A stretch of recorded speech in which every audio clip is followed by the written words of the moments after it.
काबिलियत वो नहीं होती जो इंसान खुद से बयान करता है।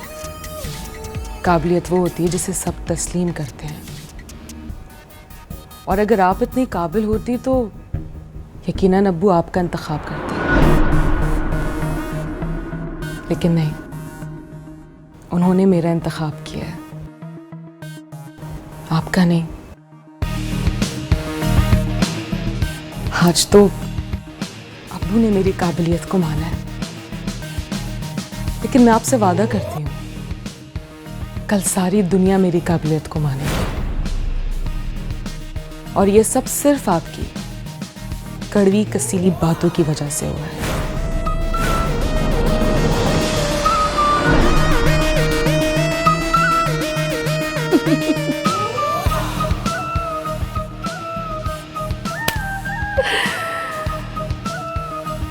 पाँव की जूती अगर सालों भी लगी रहे ना, तब भी सर का ताज नहीं बन सकती।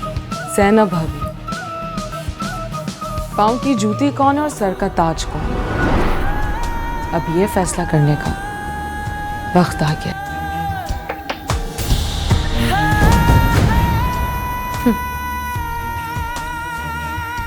Let's see.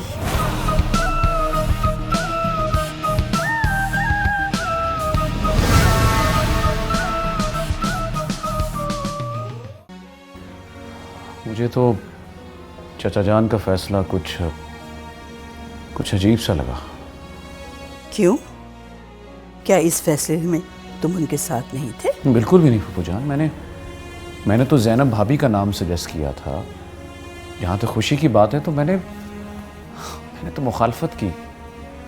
यहाँ तक कहा कि उसको सियासत के बारे में कुछ नहीं पता। हाँ, ज़ैनब भाभी की बात और है, वो केपेबल हैं, सियासी बैकग्राउंड है, बाप दादा ने सियासत की है, खुद जानकारी रखती हैं सियासत की।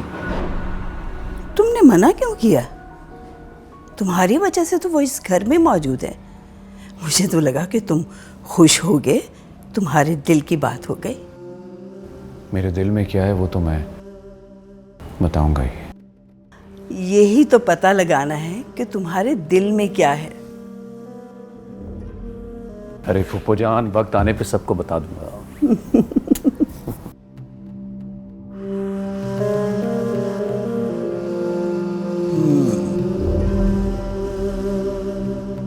उसी वक्त का तो मुझे इंतजार रहेगा जब मुझे पता चलेगा कि सबके दिल में क्या है।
आइए।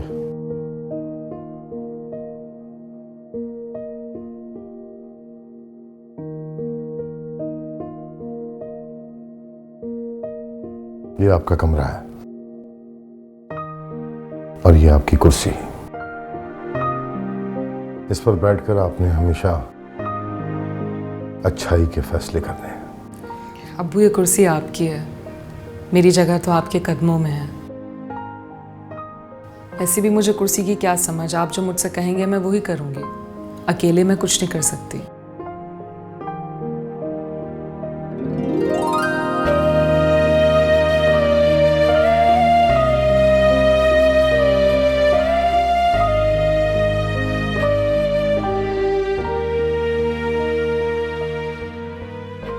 हमने सोचा था इस कुर्सी पर चांद ही बैठेगा।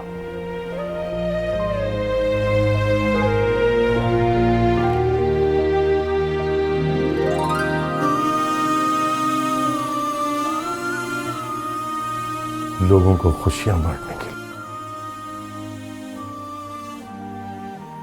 लेकिन अब वो नहीं है तो आप ही हमारी खुशी हो और आप ही हमारा चांद। शुक्रिया अब्बू, लेकिन मुझे तो सियासत की ABCD भी नहीं आती। आ जाएगी, ABCD भी आ जाएगी और XYZ भी आ जाएगा।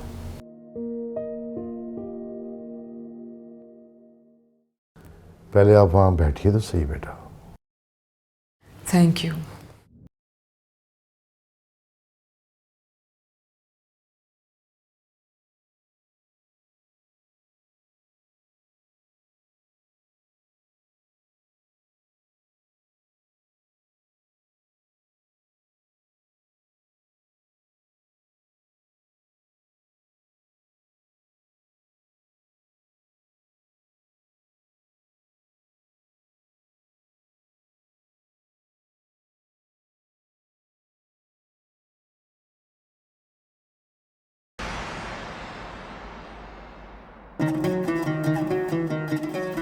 अब्बू, आपको नहीं लगता कि इस कुर्सी पे ज़ैनब भाभी को होना चाहिए था?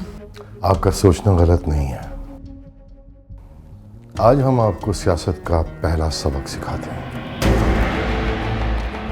जब तक मांगा ना जाए किसी को मशवरा भी ना दीजिएगा।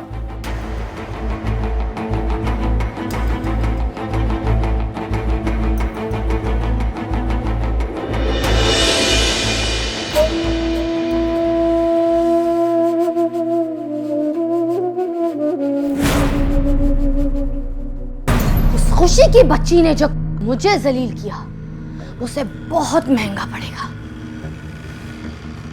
अब मैं इस घर को बर्बाद कर दूंगी और उसकी शुरुआत तो हो चुकी है। मेरा पहला टारगेट होगा सोहा। इस घर के हर शख्स को ना सिर्फ एक दूसरे के खिलाफ बल्कि इस नवाब मंजिल की दीवारों के भी खिलाफ कर दूंगी मैं। जो गलत मेरे साथ हुआ है उससे भी ज्यादा गलत करूंगी अब मैं इस घर के साथ।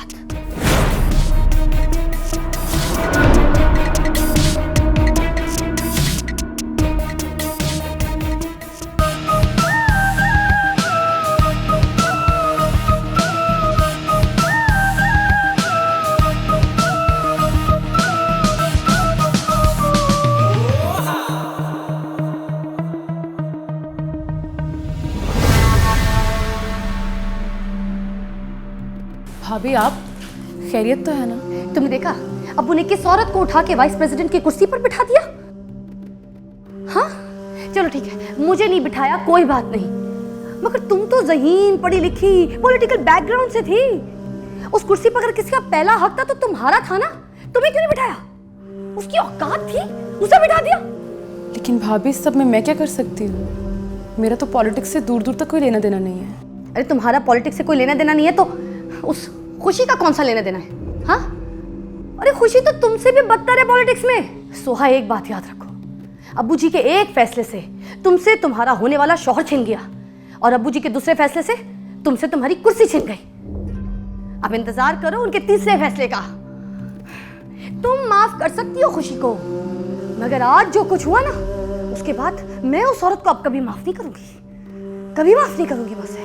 भाभी माफ मैंने भी अब तक किसी को नहीं किया, सिर्फ वक्त के साथ साथ हालात से समझौता कर लिया है। ठीक है, जाओ जाओ करो समझौता, मैं नहीं करने वाली। मैं तो आज अब्बू जी से बात करके ही छोड़ूंगी।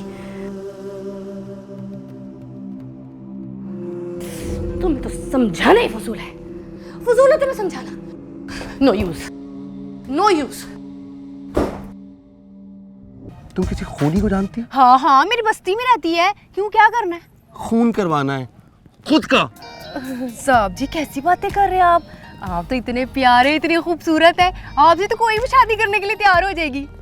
तो फिर शादी कर लो ना मुझसे, मैं भी तो शादी करना चाहता हूँ ना। साहब जी ये फोन निकाले जरा इधर। हाँ? नंबर नोट करें। किसका? ये उसे खूनी का नंबर है साहब जी, इसे ही बुला लें। ठीक है।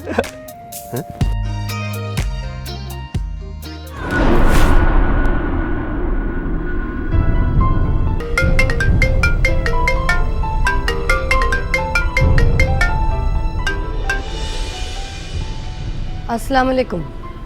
वालेकुम अस्सलाम। आपके साथ शुरुआत तो हो चुकी है, लेकिन इस घर को हिलाने में थोड़ा वक्त लगेगा असलम भाई, क्योंकि इस घर की बुनियाद बड़ी मजबूत है। इसीलिए मैंने इस घर की बुनियाद में दीमक लगाने की कोशिश शुरू कर दी है। दीमक लगाने के बाद घर को गिराने के लिए आपको लोगों की जरूरत पड़ेगी। उसके लिए हम हाजिर हैं, हर लम्हा, हर पल।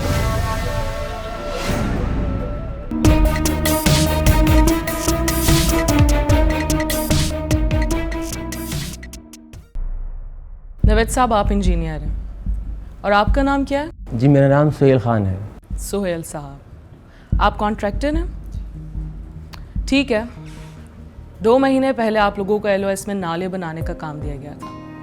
पेमेंट आप अपनी मर्जी की ले चुके हैं। इनफैक्ट 30% पेमेंट आपके अकाउंट में जा चुकी है। 2 महीने गुजरने के बावजूद आप लोगों ने अब तक काम नहीं किया। नवाब साहब ने कुर्सी बहुत मेहनत से हासिल की है। क्या चाहते हैं आप? क्या आपकी गलती की वजह से उनकी कुर्सी चली जाए? अवाम को जो यकीन हम पे है वो यकीन उठ जाए? कैसर भाई, अगले 24 घंटों में अगर इन्होंने काम शुरू नहीं किया तो आप इनसे टेंडर ले लीजिए। हम अपने पैसों का नुकसान तो बर्दाश्त कर सकते हैं, लेकिन अवाम का यकीन हम उठने नहीं देंगे।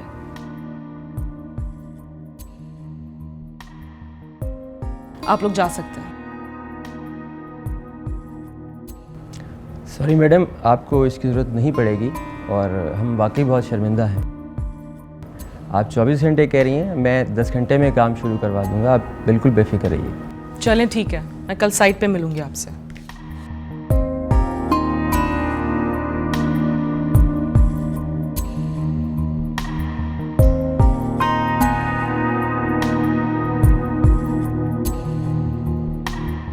ओके कैसे भाई, मैं अपने रूम में जाऊंगी।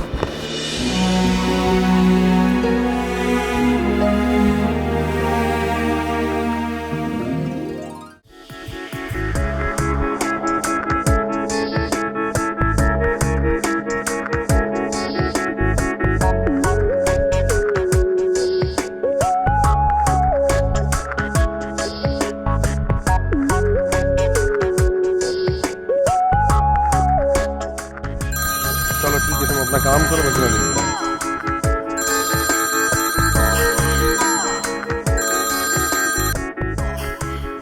हेलो जी कैसर भाई, सारा काम ठीक चल रहा है ना? वैसे अगर मेरी ज़रूरत हो तो बता दीजिएगा, मैं आ जाऊंगी। नहीं भाभी, माशाल्लाह काम बहुत अच्छा चल रहा है।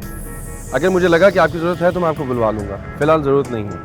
ठीक है, मुझे बताएं कि वो सर्विस रोड वाला काम कैसा चल रहा है? भाभी वो कल से शुरू हो जाएगा। फिलहाल मैं मुल्तान रोड पे हूँ, वहाँ पे कंस्ट्रक्शन का काम बहुत तेज़ी से चल रहा है। डे एंड नाइट बहुत अच्छे तरीके से काम कर रहे हैं और बड़ा अच्छा मटेरियल लग रहा है, सही काम कर रहा है। तो बहुत अच्छा है, वेरी गुड। फिर बात होती है, अल्लाह हाफिज़। थैंक यू भाभी।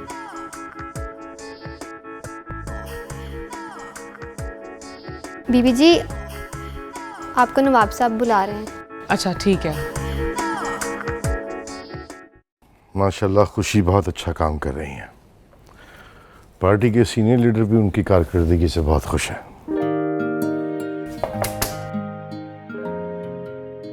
अब्बू, आपने मुझे बुलाया? जी जी, आइए बेटा। हम देख रहे हैं खुशी बेटा कि पार्टी की जिम्मेदारी में आप ज़्यादा ही उलझ गई हैं। घर को भी ऑफिस बना लिया आपने, जो हम अच्छा नहीं समझते। घर का काम घर में होना चाहिए और ऑफिस का ऑफिस में। जी अब्बू, आप बिल्कुल सही कह रहे हैं, आइंदा ऐसा नहीं होगा। खैर ऐसी कोई बात नहीं है। हम कहने का मतलब सिर्फ इतना है हमारा कि इंसान को थोड़ा सा दिमाग और जिस्म को आराम देना चाहिए। आप पर अभी बहुत जिम्मेदारी है। जी बिल्कुल, मैं समझ सकती हूँ, आप ठीक कह रहे हैं। आइंदा आपको शिकायत का मौका नहीं दूंगी मैं। क्या मैं कमरे में चली जाऊँ? अमन अकेला है। हाँ हाँ बिल्कुल जाइए आप। अमन अभी बहुत छोटा है, उसे आपकी ज़रूरत है। जी। बहुत बड़ी जिम्मेदारी दे दी है आपने इन्हें। कभी बड़ी बहू के बारे में भी कुछ सोचा है? उनकी फिक्र ना कीजिए आप, उनसे कोई खतरा नहीं है। कुछ कहा उन्होंने आपसे? नहीं, कहा तो नहीं है। इसी बात की तो परेशानी है। उनकी खामोशी हमेशा ही खतरनाक साबित होती है। अब वो कुछ नहीं कर सकती, हमने उन्हें खामोश करा दिया है कहाँ वो? पता नहीं, कहीं बाहर गई हैं। अब तो ना वो कुछ पूछती हैं, ना ही कुछ बताती हैं कि उनकी हद हमें अच्छी तरह मालूम है।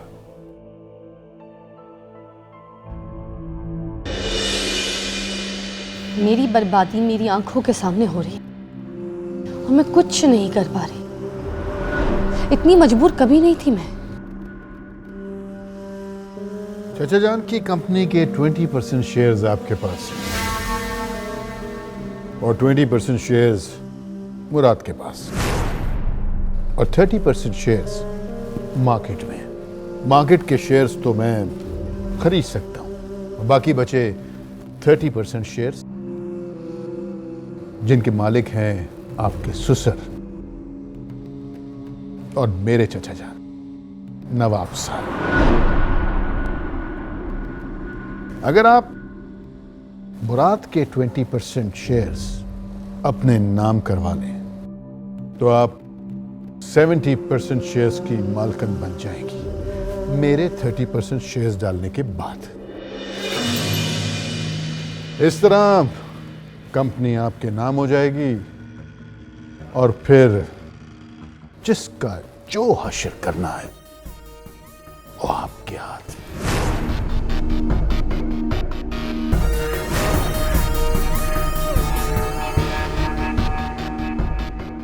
लेकिन मुराद को मनाने की जिम्मेदारी आपकी।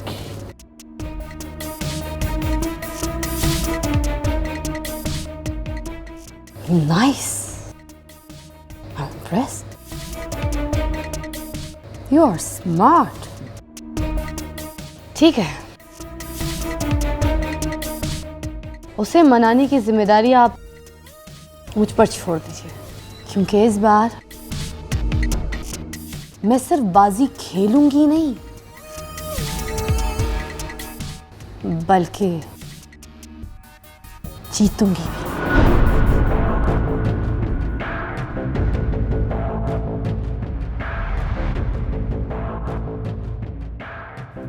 तुम्हारी जीत में मेरी भी जीत छुपी है। जीतेगा कौन ये तो मुझे नहीं पता, लेकिन चचा जान को हराना मेरी जिंदगी का वाहिद मकसद है। नादान औरत इतना भी नहीं समझती कि मुराद के अब्बू की हार इसकी खुद की हार है।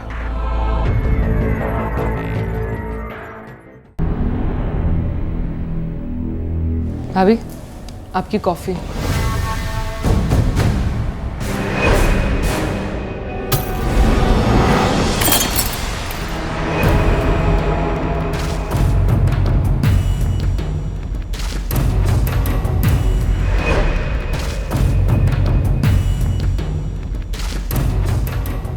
हिम्मत कैसे हुई मेरे कमरे में आने की? आज के बाद मेरे कमरे में आने की हिम्मत ना करना। चलो निकलो यहाँ से। भाभी आप मुझसे इतना नाराज क्यों रहती हैं? ऐसी क्या गलती कर दी है मैंने? अच्छा तो तुम ऐसे नहीं मानोगी? हाँ भी बताती हूँ तुम्हें।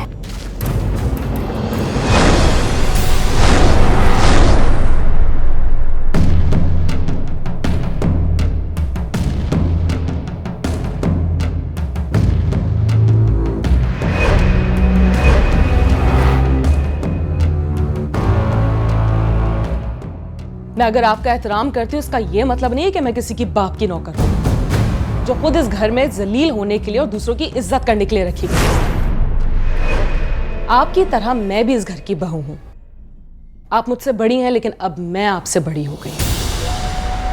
अगर मैं इज्जत देती हूं तो उम्मीद करती हूं कि आप भी मुझे इज्जत दें।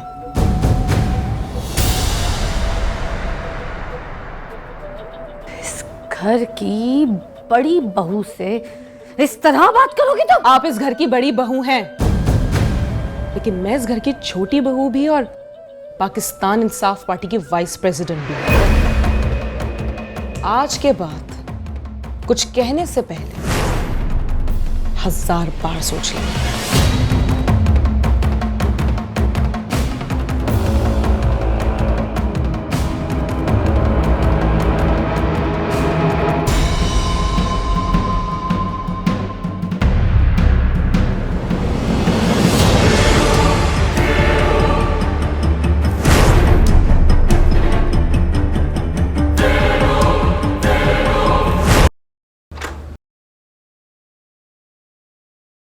अस्सलाम वालेकुम सर। हो वालेकुम अस्सलाम।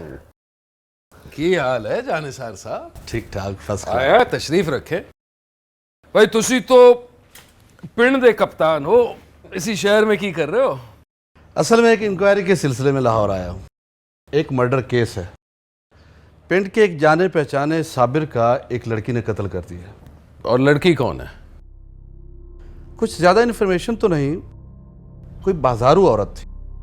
पर बाजारू औरत किसी अय्याश का खून क्यों करेगी? शायद ज़्यादा पैसों की खातिर या कोई वादा खिलाफी की होगी उसने। हाँ, लेकिन ऐसा भी तो हो सकता है कि लड़की शरीफ हो और बेचारे के साथ बाजारू हरकत की गई हो। ये भी हो सकता है, लेकिन असल बात तो तभी सामने आएगी जब वो लड़की मिलेगी। तो लड़की के खिलाफ कोई सबूत या सुराग है? हाँ, एक अखबार है जिसमें उसकी तस्वीर है, जिस पे उंगली रख के उसने कहा था अफसाना सईद। और अखबार कहाँ है? हाँ, है मेरे पास। ये चेक दिखाएं।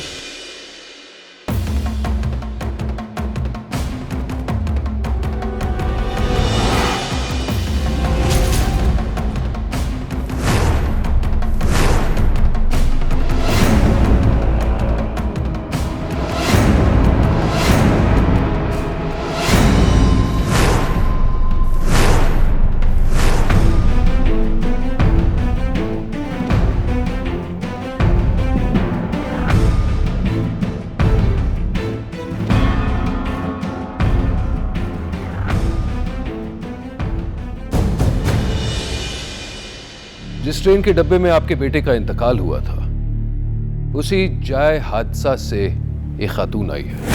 ये है खुशी चांद, आपके मरहूम बेटे की बेवा। क्या आप कैसी बातें कर रहे हैं एसपी साहब? किसी भी लड़की को उठाकर हमारे घर ले आएंगे और लाकर कहेंगे कि ये चांद की बेवा है और हम मान जाएंगे। चांद अपने अब्बू से पूछे बगैर कोई काम नहीं कर सकता। ठीक है, वो नाराज था, लेकिन इतनी बड़ी गलती नहीं कर सकता कि शादी कर ले और बताए भी ना।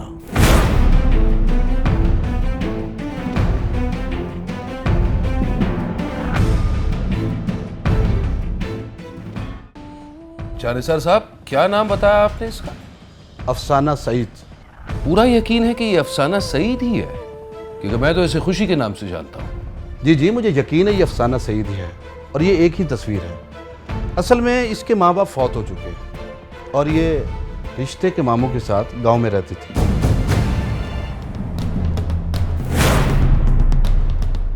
ये किस दिन फरार हुई थी?